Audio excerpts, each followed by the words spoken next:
હરિનગર સ્થિત ઇસ્કોન મંદિર ખાતે એકાદશી નિમિત્તે ભગવાન શ્રી કૃષ્ણના હિંડોળા દર્શનનો ભક્તજનોએ લાભ લીધો। આજથી ઇસ્કોન મંદિરમાં ભગવાન શ્રી કૃષ્ણ હિંડોળા ભગવાનને કારણે ઝુલાવવા ભક્તજનો આતુર થઈને ઇસ્કોન મંદિરે ભગવાન કૃષ્ણને ઝૂલે ઝુલાવી ધન્યતા અનુભવે છે। આજથી દર્શન શરૂ થયા છે। કૃષ્ણ જન્મોત્સવ સુધી હિંડોળા દર્શનનો ભક્તજનો દર્શન કરી શકશે।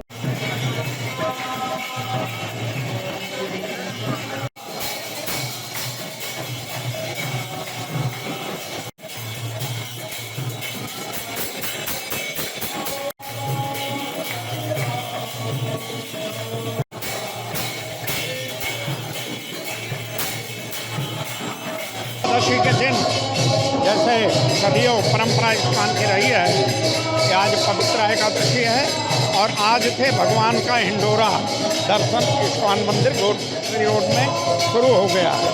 आप सभी भक्तों से निवेदन है कि शाम के 4:30 से लेकर 9 बजे तक सायंकाल आप सभी आएँ, भगवान का हिंडोरा दर्शन करें और भगवान श्री कृष्ण का दर्शन करें। हरे कृष्णा।